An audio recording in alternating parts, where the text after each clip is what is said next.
Bienvenue chers amis au cœur de l'émission Homo Micro. Homo Micro, l'émission qui se prend en mots. Au cœur de la culture LGBT, QI+, Brahim Naik Balk, entouré de ses chroniqueurs, inonde de couleurs les ondes depuis 2004. L'aventure continue avec cette nouvelle émission qui commence maintenant. Avec le cercle des chroniqueurs, ravi de vous savoir à l'écoute, où que vous soyez, bonjour ou bonsoir. En fin d'émission, nous aurons en ligne Yann Dacosta, metteur en scène qui nous dévoilera le programme spectacle de sa compagnie Chat Fouin. Dans Art pour Yel avec Annabelle Guiraud, ce sera de la littérature. Bonsoir Annabelle. Bonsoir à toutes et tous. Ce soir, on va parler littérature effectivement avec le dernier livre de Constance Debré qui s'appelle Non, N-O-M, aux éditions Flammarion. Ça va être une nouvelle fois avec toi. Passionnant. Et avec nous, David Alphen. On n'en dit pas plus. Surprise, surprise, n'est-ce pas ? Oui, bonsoir Brahim, bonsoir chères auditrices, chers auditeurs. On va découvrir un peu plus ce qui se passe ce soir de mon côté un petit peu plus tard. Aux manettes pour la réalisation, Nathan Hilero et Mathieu Zawodzki. Bonsoir à tous les deux. Bonsoir Brahim, j'espère que tu vas très bien. Très bien, merci, ça va bien. Et ravi aussi de voir le retour de Mathieu. Bonsoir à tous, ça va super aussi. Homo Micro, le cercle des chroniqueurs. Et on démarre avec Christophe Martet, LGBTQI+, Committed. Bonsoir Christophe, comment ça va ? Bonsoir Brahim et bonsoir à toutes et tous. Très bien, ça va très bien, je te remercie. Quelles sont les infos développées par Committed ? Déjà, je voudrais faire un grand coup de chapeau évidemment à notre team en patinage. Je pense à Guillaume Cizeron et à sa partenaire Gabriela Papadakis, puisqu'ils ont obtenu tous les deux quand même cette médaille d'or tant méritée aux JO de Pékin. Alors je sais que les Jeux de Pékin, on n'a pas trop suivi en raison notamment du contexte politique, mais voilà, ce qu'on a constaté quand même à Committed, c'est que Guillaume Cizeron, qui est ouvertement gay, est le premier athlète gay à obtenir une médaille d'or aux Jeux de Pékin en tout cas. Donc c'est quand même un sacré coup de chapeau que je voulais lui rendre aujourd'hui.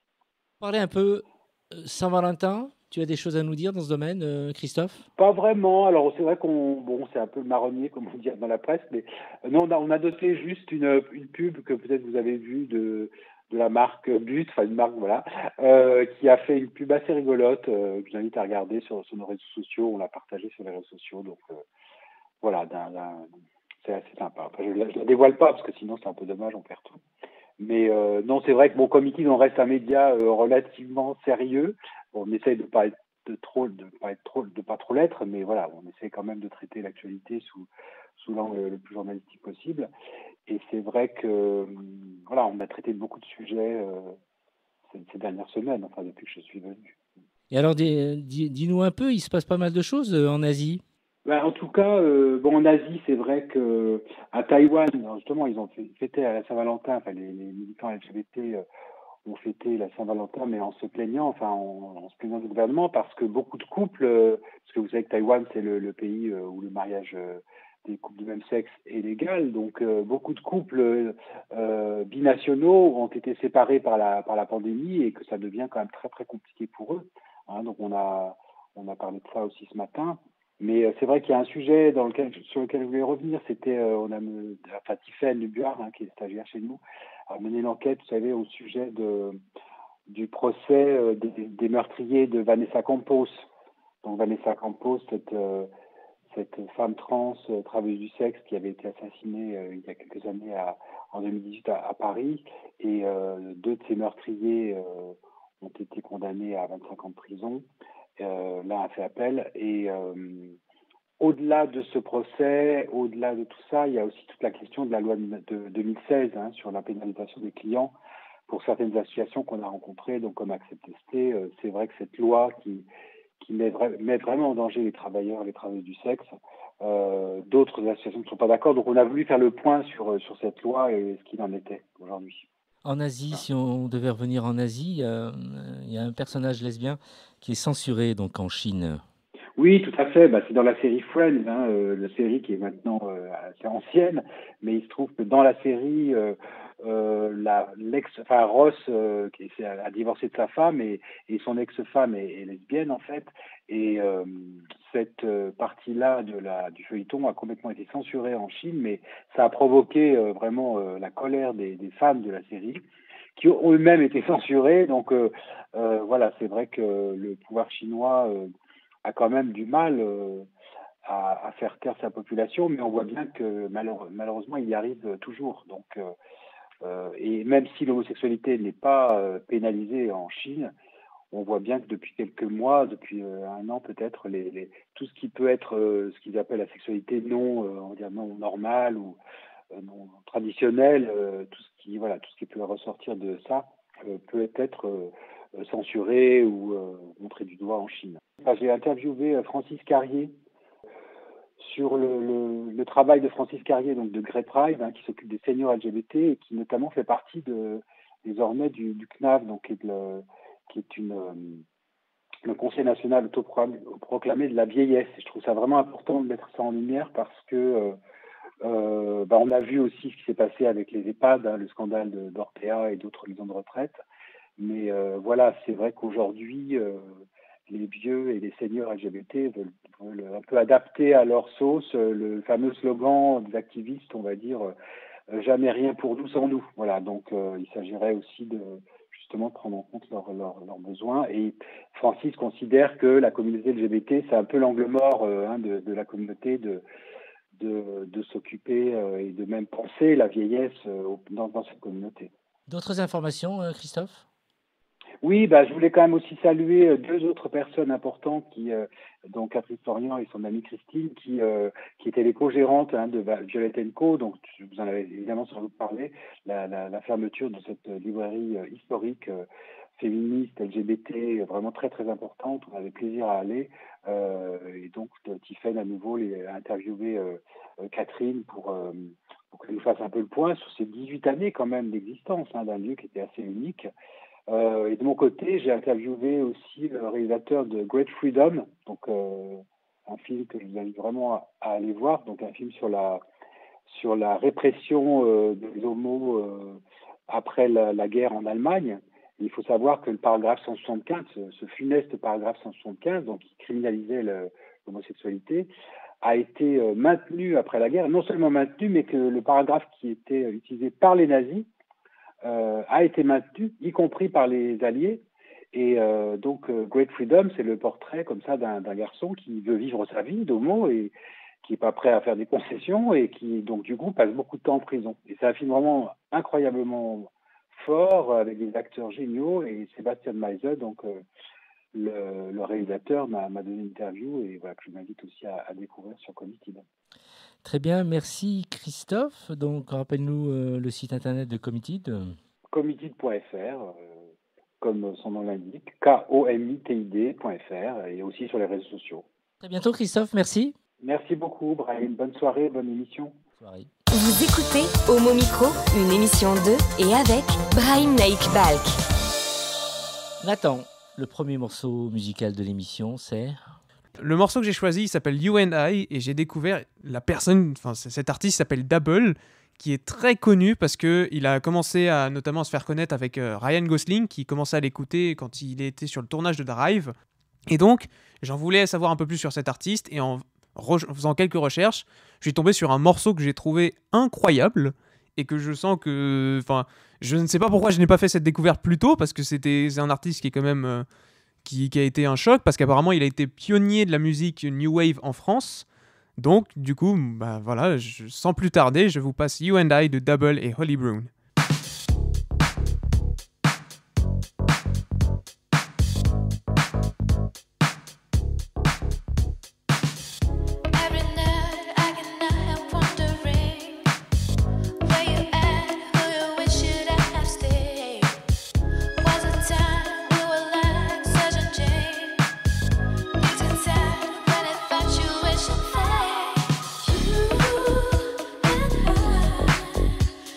World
Homo Micro, l'invité du jour. C'est le retour de David Laffen. Tu reviens avec une nouvelle rubrique, les entretiens queer et pop.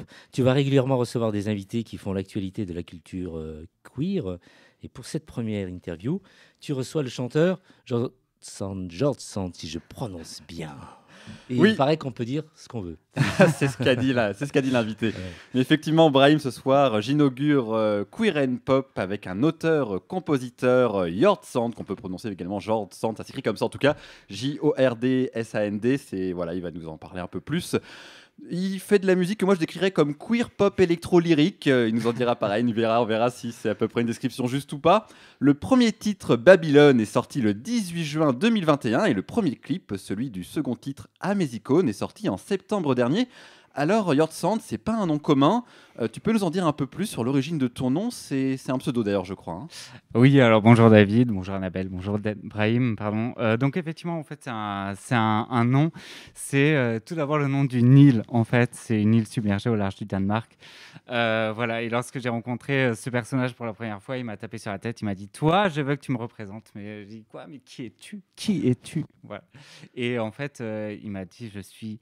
Josen, parce que ça se prononce Josen. En fait, c'est du danois, donc Josen qui s'écrit effectivement, je dis O-R-D-S-A-N-D. Donc en fait, quand les gens m'écrivent, souvent ils oublient le D, ce qui fait Josen, enfin bon, qui n'a aucun sens, bien sûr, mais c'est pas grave. En fait, ce qui est important, c'est que chacun puisse s'approprier, en fait, le nom. On dit en droit de la propriété intellectuelle que les idées sont libres de cours. Et en fait, par exemple, les notes ne sont pas déposées. On peut en faire ce qu'on veut pour faire des chansons, des musiques. Et là, c'est pareil avec un nom, suivant ta langue, ta culture, tu vas pouvoir prononcer. Et peu importe, en fait. Donc, souvent, voilà, on m'écrit même Jordan, parce que c'est plus simple. En fait, c'est à ça que les gens se raccrochent à des choses qu'ils connaissent. Donc, on m'écrit sur Insta, Jordan, pardon. Et même la première fois, une petite anecdote.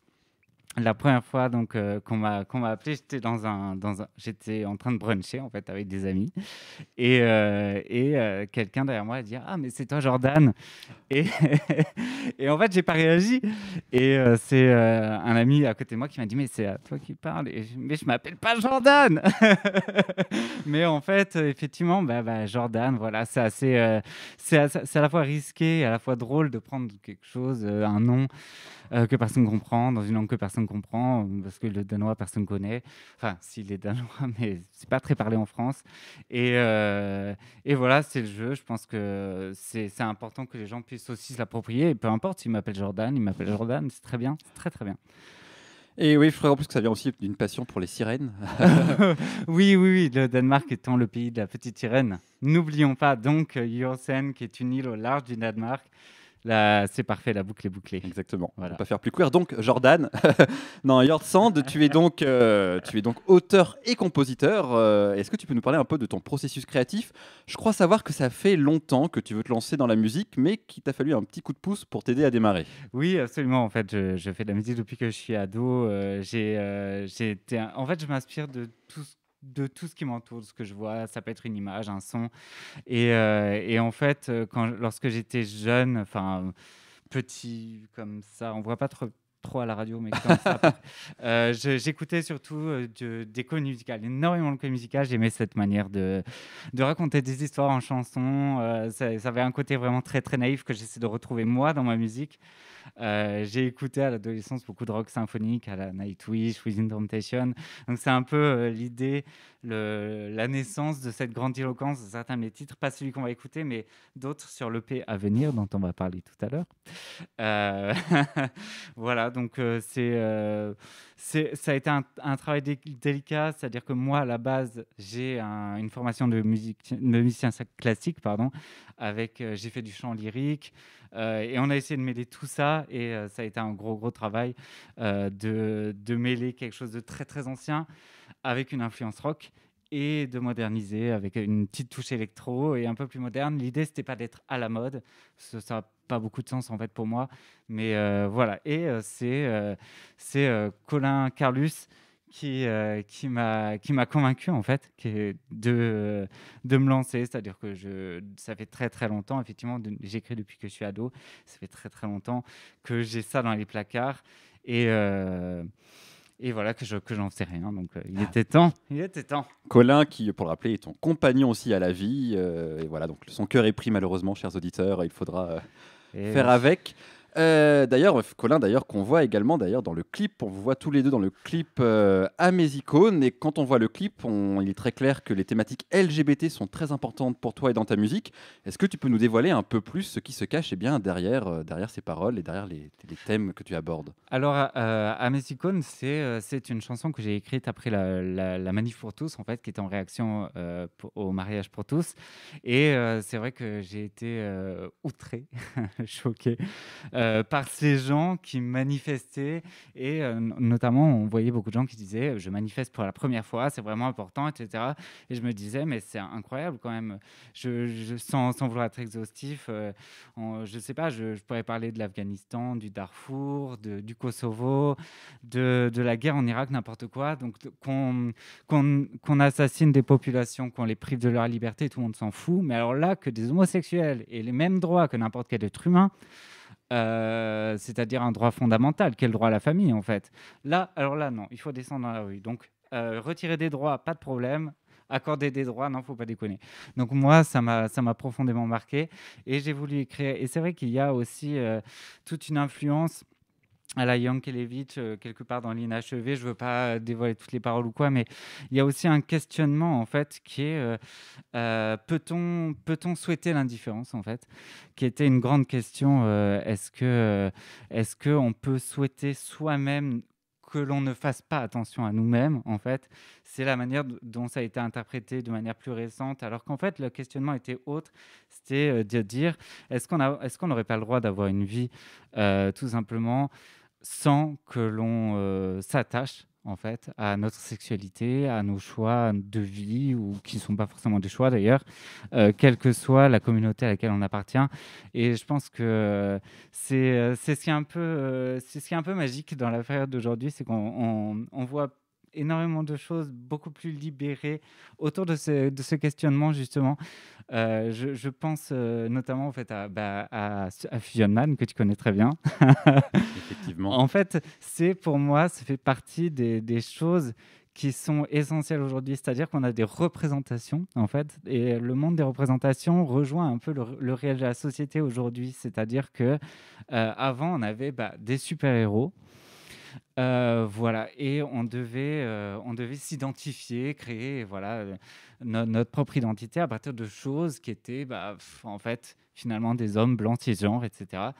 Et donc il y a un glissement qui s'opère entre les créations qui deviennent un moteur d'identification en fait, et maintenant on a plus l'inverse, c'est-à-dire on a la société qui s'est diversifiée en fait et qui s'assume de plus en plus, qui va elle commander à la création, et la création qui répond plus à un business en fait, mais à vraiment qui va coller à la société. C'est comme ça qu'on va créer des super-héros, par exemple homosexuels, black, et c'est beaucoup plus intéressant. Et je pense que ma manière de créer, c'est plutôt ça en fait, c'est partir du réel. Donc oui, la communauté LGBT, étant moi-même gay. Après, Yoursen, je suis pas sûr s'il il comprend pas toutes les subtilités du monde. Il débarque en fait, il sort de l'eau. Il est mort pendant un certain temps, donc il n'est pas tout à fait à la page. Donc pour toi, c'est vraiment un personnage, Yoursen, que tu as créé. C'est vraiment une espèce d'extension de toi qui est un peu un autre. Et d'ailleurs, dans quelques minutes, on va écouter ton premier titre, Babylone. Est-ce que tu peux me donner en quelques mots justement quelques pistes de réflexion pour les auditeurs qui vont l'entendre dans un instant? Qu'est-ce que ça parle d'expérience personnelle? Babylone, tout d'abord, c'est cette cité mythique. On n'oublie pas dans Babylone, donc c'est pas la même, mais on entend aussi Babel, cette fameuse tour, en fait, si tu veux. Babylone, l'idée, c'est juste avant la fin, c'est 5 secondes avant la fin. C'est un monde qui s'écroule. Yoursen vient d'une île submergée, en fait, donc il est dans ce monde qui s'écroule. Et il y a cette espèce de déni aussi. À la fin, on voit cette humanité en train de faire comme si de rien n'était. Et je pense que c'est un peu l'idée de mes chansons. Dans Babylone, c'est plus le déni. Dans le personnage de Yorsen, c'est une manière de célébrer plutôt la vie et ce qui reste, en fait, de penser qu'il faut vivre malgré tout, qu'il faut profiter au maximum. C'est pas profiter de manière irraisonnée, c'est vraiment un mode de vie, un optimisme. Voilà. Et donc Babylone, c'est plutôt ça, continuer malgré tout, même si tout s'écroule autour de nous, en fait. Il faut célébrer la vie. Voilà. Et en introduction, je disais donc que je décrivais ta musique comme de la queer pop électro-lyrique. Comment toi tu la décrirais et justement quels sont tes références et tes modèles musicaux? Eh bien, écoute, moi je partais du rock puisque c'était l'influence de départ. Ça a beaucoup changé. Donc rock, électro-lyrique, effectivement. En français, c'est très important puisqu'on n'a pas beaucoup de choix musicaux de ce type en fait. En français, c'est très important pour moi d'écrire des textes puisque c'est aussi très écrit en fait. C'est donc donc les textes sont quasiment aussi importants que la musique, même si à la base j'étais plutôt plus compositeur qu'auteur. Mais bon, les deux, c'est très bien. Et voilà, oui, on peut la décrire comme ça, très proche de la comédie musicale, encore une fois, puisque je développe quelque chose, en fait. Mais je ne veux pas trop en dire. Je sais que vous êtes curieux, que vous voulez tous savoir, mais ce soir, je ne dirai rien. Voilà. Il faudra quand même en dire un peu plus parce qu'effectivement, avant d'éventuellement laisser la parole à Nathan pour nous présenter le morceau et s'il a lui-même peut-être des questions à te poser, parce que c'est un peu notre expert musique. Qu'est-ce que c'est justement l'avenir proche pour Yortsand? Qu'est-ce que nos auditeurs vont pouvoir découvrir bientôt? Est-ce qu'on peut te retrouver? Le clip est sur YouTube, je crois, ou sur quelle plateforme? Alors actuellement, il y a 3 chansons qui sont sorties, donc Babylone que je viens de décrire, Mes icônes que j'ai écrit également, une troisième, 300 pas. Donc là, c'est encore une chanson de situation sur un fil où tout peut basculer à tout moment, en fait, qui s'appelle 300 pas, puisque 300 pas devant le personnage, c'est le vide, en fait. Et le vide, pour moi, encore une fois, c'est 2 choses. Bon, il y a le vide de ses souvenirs, c'est un personnage qui revient à la vie, mais c'est aussi le vide d'une page blanche à écrire. Encore une fois, cette idée de vie qui revient, qui persiste. Et voilà, et c'est ce que le personnage va faire. Et en mars, le 25 mars 2022, un EP de 6 titres va sortir où je continue à explorer ces thèmes avec plus de parallèles avec des héros, pas submergés cette fois, mais on va dire déchus, encore des histoires et des suppliciés, bien sûr. Voilà. Bah écoute, merci beaucoup Yortsand. Nathan, eh bien, je te laisse la parole avant qu'on écoute dans un très court instant ton premier titre, Babylone. Alors déjà, bonsoir Yortsand. Ce que je voulais te dire, c'est que voilà, j'ai écouté la musique. Bravo déjà au niveau de la musique. J'ai bien aimé, c'était énergique, il y avait du rythme en tout cas, on avait une idée. Est-ce que par hasard justement aussi, tu as décrit aussi le nom de Babylone, mais est-ce que par hasard tu as eu pas une inspiration de Boney M? Alors, Boney M, c'est pas une mauvaise idée. En fait, comme je disais, on s'inspire de tout. C'est vrai que le cerveau amalgame énormément de choses, donc c'est vrai que c'est peut-être pas une référence consciente, mais on se rend compte qu'à chaque fois qu'on voit des choses, qu'on entend, et ben en fait, manifestement, on amalgame et la création n'est jamais pure en fait. On n'est jamais ex nihilo, on ne fait jamais venir une. Donc Boney M peut-être. Ce que j'ai oublié de dire, c'est que les paroles. Je m'en veux d'avoir oublié de dire ça en fait. Les paroles très importantes. Donc c'est l'inspiration d'un poème de Marianne Cohn, qui est une poète de la Résistance, donc qui s'appelle Je trahirai demain.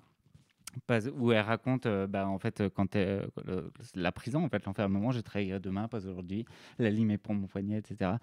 Et avec un parallèle avec Gérard de Nerval qui a écrit ce fabuleux recueil des chimères. Voilà, pardon, est-ce que je t'ai coupé? Non, c'est bien. Je précise. Ça fait un petit contexte, c'est sympa. Et puis surtout, en fait, là, je suis en train de penser littéralement, ça ferait plaisir à une de nos chroniqueuses, Valérie, probablement, qui pourrait très bien décrire l'histoire, probablement, de cette personne. Après, voilà, on n'est pas non plus... on n'est pas là pour faire la promo non plus de Valérie, on est là forcément pour toi. Non, mais je peux lui donner un peu de temps, il n'y a pas de problème. Oui, mais après, oui, après avoir écouté la musique, niveau des critiques, il n'y a pas énormément de critiques. Hein, c'est une chanson qui s'écoute, forcément. on peut l'écouter en boucle, il n'y a pas de problème derrière. C'est ça qui est super sympa, c'est que forcément, une musique, si jamais on l'aime bien, derrière, on va la répéter à nouveau et on va se dire, qu'est-ce que je n'ai pas repéré la première fois et que j'aurais oublié. Donc ça, justement, c'est si on a une attention par rapport à un morceau, et c'est, je pense que tu as réussi à faire par rapport à Babylone, et même aussi, je pense, 300 pas aussi, la récente. Que tu as écouté, donc. J'ai écouté, oui, bien sûr, forcément. Il fallait que je me renseigne, il fallait que j'écoute un peu.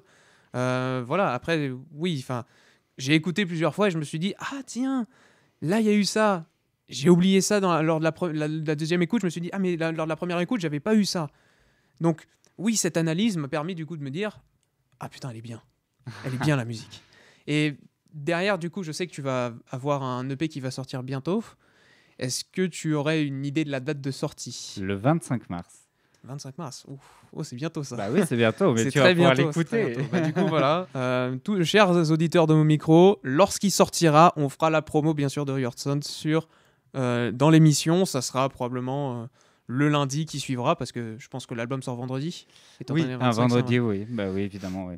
Alors, Jordsand, J-O-R-D-S-A-N-D. Excusez-moi, je répète, mais J-O-R-D-S-A-N-D. Pas Jordan, comme on l'a dit en introduction. Non, pas Jordan. Il faudrait pas, effectivement. Enfin, on peut m'appeler Jordan, c'est pas grave. C'est pas mon nom. Mais c'est bizarre quand même que les gens t'appellent Jordan. Ouais, mais en fait, c'est parce que quand on voit... prends n'importe quel mot que tu ne connais pas, en fait, tu vas essayer de le rattacher à un mot que tu connais. Encore une fois, quand je dis le cerveau fait sans arrêt des connexions, des amalgames, etc. Ben voilà, en fait, tu vois un mot, tu connais pas, tu rattaches à un truc et le plus proche, c'est comme Brahim. Brahim, Zemmour, il l'appelle Benoît. Effectivement. Très juste. C'est drôle. Écoute, je pense que nos auditeurs n'ont qu'une seule envie, c'est d'écouter le morceau Babylone de Jordsand. Merci beaucoup.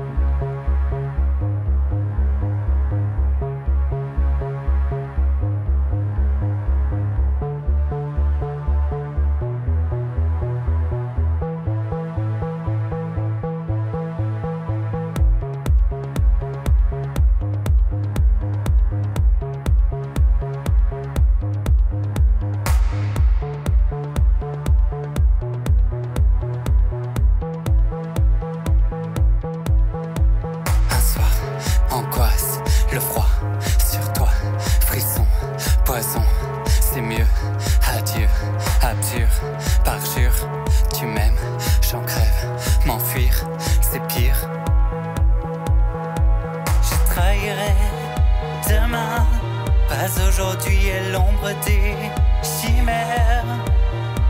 C'est dans ta coupe aussi que j'aurais bu l'ivresse. Pas aujourd'hui, je trahirai demain. Pas aujourd'hui, je n'ai rien à dire. Il me faut la nuit pour me résoudre à mourir. Trahir la vie, trahir la vie. Babylone, cette nuit nous appartient.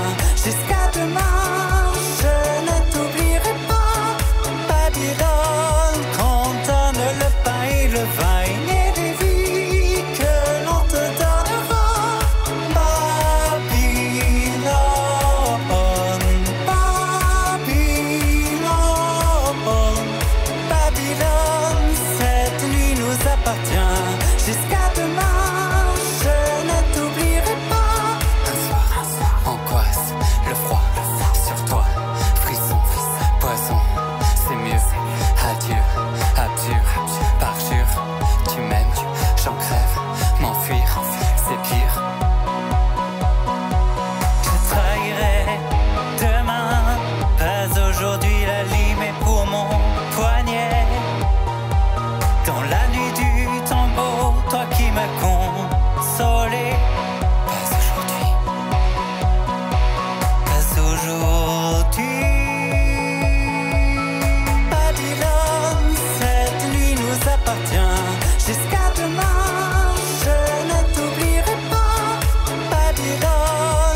Dieu, c'est pire. Babylone, cette nuit nous appartient.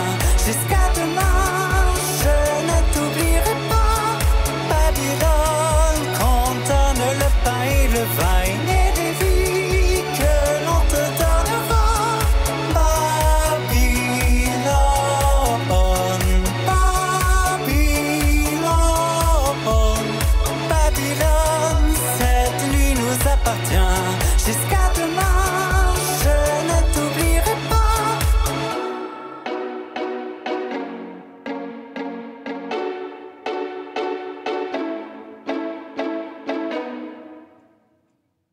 Homo Micro, le cercle des chroniqueurs. Moi j'aime, c'est vraiment très très dansant. On peut écouter tes morceaux où, un peu partout, dis-nous. Alors, ils sont sur toutes les plateformes, donc Deezer, Spotify, Amazon Music, Tidal. Je ne connais pas toutes les plateformes, mais c'est partout. Sur YouTube également, j'ai ma chaîne, donc avec le clip d'Amezicone notamment. Il y aura prochainement peut-être des nouveautés, on ne sait pas. Voilà, je suis présent sur Instagram, donc Yordsan, Yordsan.music, M-U-S-I-C. Facebook, c'est pareil, Yordsan.music. Voilà. En dehors de la musique, est-ce que tu prends le temps de lire un peu? Oui, absolument, j'aime beaucoup ça. Ouais. J'attends avec impatience la prochaine chronique. Alors justement, Annabelle, Art pour Riel, nom de Constance Debré, aux éditions Flammarion. Oui, alors Constance Debré, on se rappelle de la sortie de ses livres, Playboy en 2018, Love Me Tender en 2020. Et depuis le 2 février dernier, on peut désormais lire Non, un troisième roman qui fait partie des 20 meilleures ventes en ce moment. Alors commençons par le bandeau du livre. Constance Debré, crâne rasé, tatouage dans le cou, cheveux et yeux noirs, blouson de cuir noir, t-shirt pull noir, un décor sur fond noir. Constance nous regarde fixement, prête à nous délivrer une vérité des vérités. Dans ce livre, Constance conserve son style, une plume incisive, aiguisée, sans pitié. La différence, c'est qu'elle nous délivre une pensée davantage radicale, épurée de sentiments. Un récit exigeant pour démontrer la vérité des choses qui peuvent faire notre essence. À noter que Constance apprécie les écrits de saint Augustin, philosophe du IVe siècle. Alors on peut noter une certaine imprégnation de Constance à la théorie augustinienne, une pensée très marquée sur le moi, le renouveau, le mouvement, la quête de vérité des choses. Un rapprochement philosophique peut-être dû à quelques similitudes d'existence entre les deux, même si 16 siècles les séparent. Commençons par le début du livre. Alors, on est saisi à sec par la mort, celle de son père. En même temps, elle a ce besoin puissant de solitude et d'aller nager, malgré le contexte.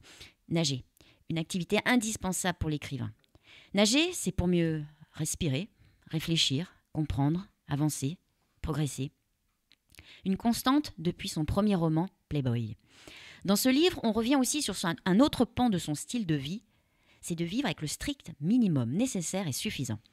Je ne dis pas posséder, car posséder, ça laisse la liberté, ça contraint le mouvement, ça embrume le chemin des renouveaux que pourrait nous offrir la vie. Extrait. Marcher vers le vide. Voilà, c'est ça. C'est ce qu'il faut faire. Se débarrasser de tout ce qu'on a, de tout ce qu'on connaît, et aller vers ce qu'on ne sait pas. Sinon, on ne vit pas. On croit qu'on vit, mais on ne vit pas. Sinon, on reste avec tout le bric-à-brac et on pense sa vie à ne pas vivre. Ce n'est rien d'autre que ça, ce qu'il faut faire. Ce qui compte, ce n'est pas être de gauche ou de droite, riche ou pauvre, ce n'est pas être homosexuel ou hétérosexuel, ce n'est pas vivre dans une chambre de bonne ou un château, être propriétaire ou locataire, marié ou pas marié. On s'en fout complètement de ça. Comme on s'en fout d'être une femme ou blanc ou noir ou d'avoir une famille, de ministre, de camé ou d'être orphelin, d'être victime ou coupable. C'est rien de tout ça.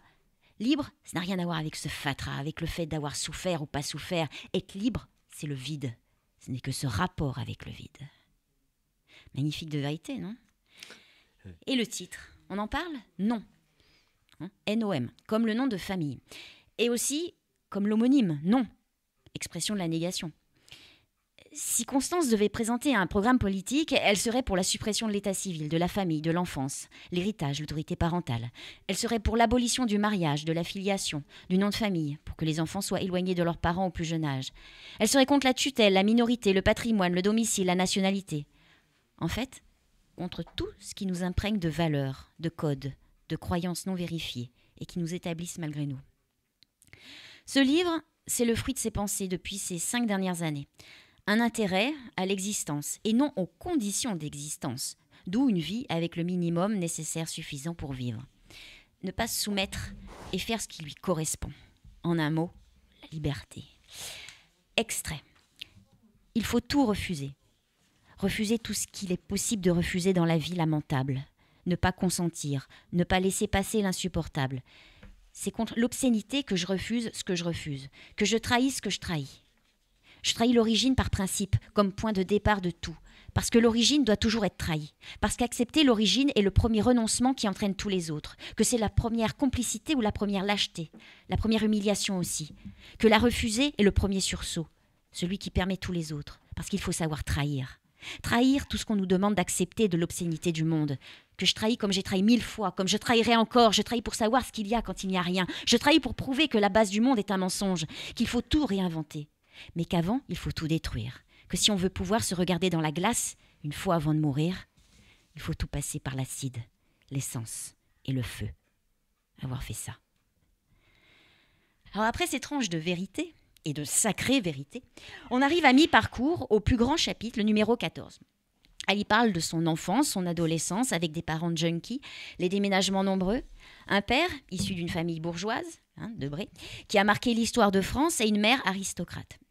Et tous deux avaient guère d'attrait pour les valeurs familiales qui en incombaient.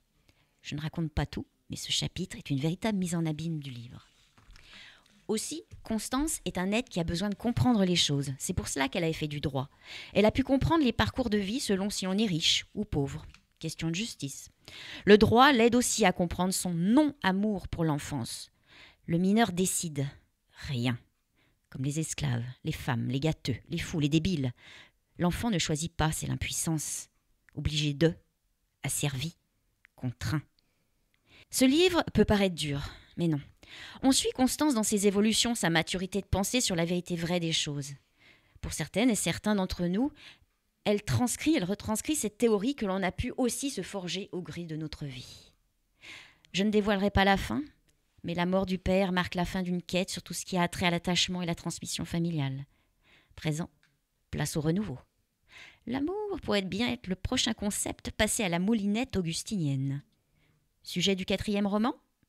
Peut-être. Merci et certainement une nouvelle fois avec toi pour nous présenter le prochain roman et l'inviter aussi. Donc, je suis sûr qu'elle répondra à notre invitation. Merci, c'est une véritable révoltée, on peut dire aussi, non ? Écorchée vive. Écorchée vive, oui. Intéressé par le livre, je suis sûr que tu vas pouvoir te le procurer, non ? Oui, absolument, oui. J'ai beaucoup apprécié le passage sur « Je trahirai » Marianne Cohn qui disait « Je trahirai demain, pas aujourd'hui ». Voilà, et qui ne voulait pas renier justement l'origine. Mais très bon, très bon. Elle en est donc finalement, c'est quoi son rythme d'écriture ? Un livre par an ? 2 ans. 2 ans, ouais. Un livre tous les 2 ans. Merci à toi. Oui, j'ai fortement. En fait, ce 3e roman est vraiment fortement imprégné des pensées de Saint-Augustin, de la théorie de Saint-Augustin. Vraiment, c'est très intéressant. Enfin, moi, je me retrouve pas mal, je veux dire. Le livre, qu'est-ce que tu en penses ? J'étais très intrigué par le bandeau, parce que quand j'ai aperçu le livre tout à l'heure, j'ai cru que c'était un monsieur sur la couverture, et je trouvais très très joli. Mais bon, ça confirme, j'ai une attirance pour les filles masculines éternelles. Moi, en boîte de nuit, c'est toujours un réflexe. Ah, il est mignon ce garçon, puis en je m'approche, et c'est une femme. Donc voilà, c'est juste ça ma petite remarque, parce que j'ai dû m'enfuir à un moment donné pendant la chronique, je suis en train d'avaler mon masque, je suis navré. Et comme d'habitude, c'est comme avec Valérie. De toute façon, je réécoute toutes les émissions après en replay sur Deezer, Spotify et tout ça. Ça me permet d'être mieux concentré, parce que là, j'ai failli mourir vivement qu'on arrête le masque. Merci, Annabelle. Homo Micro, le cercle des chroniqueurs.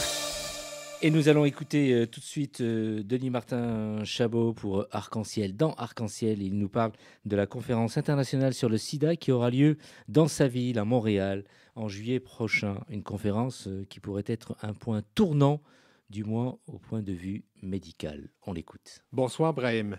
La 24e conférence internationale sur le sida, AIDS 2022, se tiendra du 29 juillet au 2 août de cette année à Montréal. C'est donc un retour ici après la conférence historique de 1989. Cette conférence-là, on se souvient, a été une des premières à voir une imposante mobilisation citoyenne de personnes vivant ou concernées par le VIH.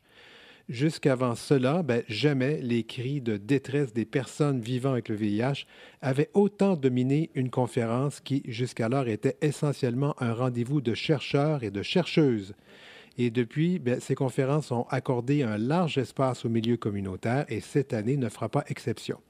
Mais ce qui retiendra l'attention plus particulièrement à Montréal sera l'arrivée de vaccins. En effet, la pharmaceutique américaine Moderna vient d'entreprendre les premiers essais sur 56 adultes séronégatifs d'un vaccin à ARN messager, cette même technologie médicale qui a été mise à profit dans plusieurs des vaccins anti-COVID. Vous savez, les recherches sur l'ARN messager ne datent pas d'hier. En fait, ça date de la fin des années 70, avant même la découverte du VIH. La COVID aura accéléré l'application de cette révolution thérapeutique. Donc, après des années de travail, ces vaccins sont prêts à être testés pour le traitement du VIH et même de certains cancers. Et on ne parle pas d'un vaccin préventif ici, on parle d'un vaccin thérapeutique. D'ailleurs, parlant de traitement, un consortium de chercheurs et de chercheuses canadiens s'est engagé dans la course internationale pour un traitement curatif contre le VIH. Une grande partie de cette recherche est située ici à Montréal. D'ailleurs, Montréal a toujours été à l'avant-garde de la recherche sur le VIH. Par exemple, la molécule 3-TC, qui est encore utilisée dans beaucoup de traitements antirétroviraux, ça a été découvert ici à Montréal. Il y a donc partout dans le monde des scientifiques qui cherchent activement un traitement curatif contre le VIH, donc ici à Montréal, bien sûr, et ça avance. Peut-être que ce sera prêt en 2030, c'est la date fixée par l'ONU-SIDA pour éradiquer le VIH. Rappelons qu'au cours des 4 dernières décennies, on estime à 25 à 35 millions de personnes qui sont mortes du VIH dans le monde et entre 30 et 45 millions vivent avec le VIH sur la planète. Rendez-vous donc en personne et aussi en virtuel en juillet. Vous écoutez Homo Micro, une émission de et avec Brahim Naik Balk. Retour à la musique, Nathan. Oui, et pour cette musique, il y a une musique en fait, que j'ai particulièrement aimée et que j'ai découvert hier, rien qu'en faisant des petites recherches. Mes parents sont très fans de MC Solar. Pourquoi ? Parce qu'il a un phrasé, il a un parler assez intéressant. Mais ce qui m'intéressait plus, c'était de chercher plus loin et de revenir notamment au rap des années 90. Et en écoutant forcément le rap des années 90, il y a une chose qui m'est revenue en tête, c'est le lyrisme et aussi raconter une histoire. Et aujourd'hui, dans le rap, il y a très peu de rappeurs qui le font encore. C'est que les anciens qui se remettent aussi à refaire de la musique parce qu'ils aiment raconter des histoires et que tout le monde adore encore ça. Et donc, j'ai découvert un rappeur qui s'appelle Mélenic, qui était pour moi une grande découverte parce que la musique qu'il faisait et qu'il a produite a littéralement, on va dire, ça m'a ouvert à écouter de plus en plus sa musique sur ses paroles et sur l'histoire qu'il raconte à l'intérieur de son clip, notamment et même de sa chanson qui s'appelle Bye Bye qu'il a fait avec Ilmande. On écoute tout de suite. Tu es la seule qui m'aille, je te le dis sans faille. Reste cool bébé, sinon je te dirai bye bye. Tu es le seul qui m'aille, je te le dis sans faille. Reste cool bébé, sinon je te dirai bye bye.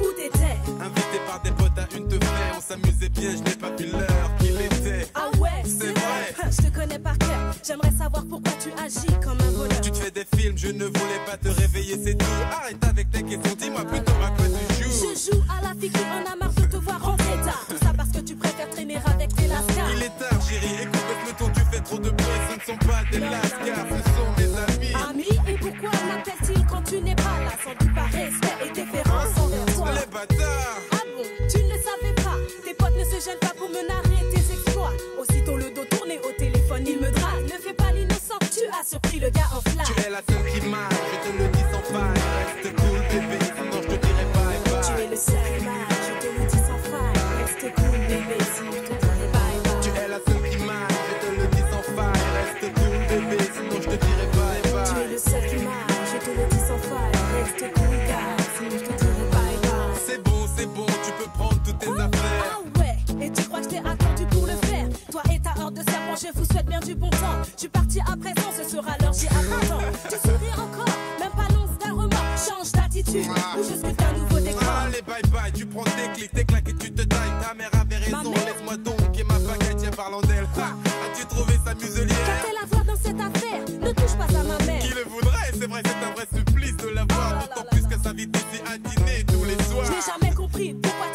affiche tant de mépris envers ma famille, spécialement ceux qui t'apprécient. Elle m'apprécie, moi ou mon porte-monnaie, peut-être les deux, qui sait. Arrête s'il te plaît. Tu es le seul qui m'aille, je te le dis sans faille. Reste cool bébé, sinon je te dirai bye bye. Tu es la seule qui m'aille, je te le dis sans faille. Reste cool bébé, sinon je te dirai bye bye. Tu es le seul qui m'aille, je te le dis sans faille. Reste cool gars, sinon je te dirai bye bye. Tu es la seule qui m'aille, je te le dis sans faille. Reste cool bébé, sinon je te dirai bye bye. Non mais franchement y'a quelque chose qui va pas là. Arrête, non. Quoi, oh là là, franchement, est-ce vraiment une heure pour rentrer chez soi? Tu t'inquiètes du bruit, occupe-toi de ce qui se passe chez toi. Chez moi, ça allait jusqu'à une certaine prise de tête. Ce qui me contrarie, c'est d'avoir trouvé la femme parfaite. Pas d'amis, pas de sortie, pas de crioler, pas d'envie. Et accessoirement, pas de sexe aussi. Le bonheur, mais je rajouterais sur la notice. Il faudrait pouvoir dégonfler après service. C'est un coup bas. Ok, excuse-moi, mais je t'en prie, prends-moi dans tes bras. C'est trop facile. Excuse-moi, je n'ai pas fini. Arrêtons, on va y passer le reste de la nuit. Je me suis lassé, je suis cassé. J'en ai plus cassé, l'ardoise est chargée. Fils, ça tu ferais bien de l'effacer. Tu es la seule qui m'aille, je te le dis sans faille. Reste cool bébé, sinon je te dirai bye bye. Tu es le seul qui m'aille, je te le dis sans faille. Reste cool bébé, sinon je te dirai bye bye. Tu es la seule qui m'aille, je te le dis sans faille. Reste cool bébé, sinon je te dirai bye bye. Tu es le seul qui m'aille, je te le dis sans faille. Reste cool gars, sinon je te dirai bye bye. Tu es la seule qui m'aille, je te le dis sans faille. Reste cool bébé, sinon je te dirai bye bye.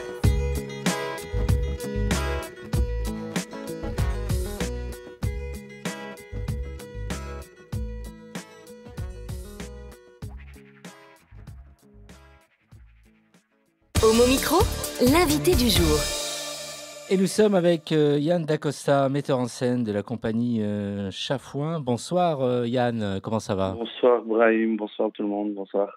Ça va très bien, merci. En deux mots, s'il fallait parler un peu de ta compagnie, quel est le travail de ta compagnie? Est-ce que tu peux nous dire un peu? Alors en deux mots, c'est compliqué, mais c'est une compagnie donc, qui est basée sur Rouen, qui existe depuis 20 ans. Et en disant qu'on fait du théâtre de répertoire contemporain ou d'écriture de plateau plutôt. Ça peut aller du jeune public jusqu'au tout public, mais peut-être que la patte, un peu la touche de la compagnie, c'est d'être une compagnie qui travaille sur des sujets de société, une compagnie plutôt militante, qui essaye d'articuler l'artistique, le pédagogique, le militantisme dans ses créations et dans ses processus de travail. Et alors, en ce qui concerne les créations et les prochains spectacles, s'il fallait un peu nous dire, enfin, l'agenda de tous tes spectacles, un peu partout, même en France. Donc, tu fais aussi des interventions en milieu scolaire. Dis-nous tout. Alors, on a toutes formes de spectacles. On a des spectacles qui jouent dans les salles de théâtre traditionnelles. Donc, par exemple, actuellement, sur les routes, il y a Qui suis-je, qui est un spectacle jeune public pour collégiens. C'est adapté du roman de Thomas Gornet. Et c'est un spectacle qu'on joue depuis 2018, qui est un spectacle qu'on joue quand même pas beaucoup. Donc ça, c'est l'histoire d'un jeune collégien qui va découvrir qu'il est tombé amoureux d'un garçon de sa classe. Donc c'est un spectacle sur la naissance du sentiment amoureux et évidemment sur le thème de l'homosexualité et de la découverte de cette orientation amoureuse. Donc ça, c'est un spectacle qu'on tourne dans les salles, mais autour de ce spectacle, j'ai créé une petite trilogie, un triptyque qui joue en milieu scolaire. Il y a un volet pour les primaires, un volet pour les collèges, un volet pour les lycées. Donc pour les primaires, c'est aussi un texte de Thomas Gornet et Anne Persin qui s'appelle Le jour du slip et je porte ta culotte. Donc c'est un spectacle qui parle de la question de la construction sociale du genre. Voilà, c'est une petite fille qui se réveille un jour dans la peau d'un garçon qui va à l'école et en parallèle, inversement, un petit garçon qui va dans la peau d'une petite fille à l'école. Et donc, il y a toujours un spectacle plus un débat derrière. Il y a un autre spectacle qui s'appelle Nébuleuse, qui est écrit et mis en scène par Manon Torel, qui est une autrice avec qui j'ai fait d'autres spectacles aussi et qui joue aussi dans Qui suis-je.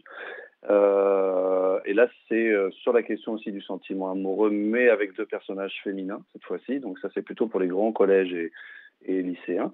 Et le troisième volet, c'est L'Archuma, qui est adapté des romans d'un certain Brahim Naidbalk, qui du roman donc Un homo dans la cité. Et c'est pareil, c'est un spectacle qu'on a créé avec Amnesty International, et c'est un spectacle d'1 heure plus suivi d'un débat échange, voilà. Ensuite, c'est en milieu scolaire. Ouais. On a aussi une nouvelle création qu'on a créée l'an dernier qui s'appelle Les Détachés, qui est un spectacle sur le thème des carences familiales. et qu'on a travaillé aussi à partir d'ateliers qu'on a menés en milieu carcéral. Et c'est un spectacle sur la famille, mais voilà, qui avec un processus qu'on a partagé avec des détenus.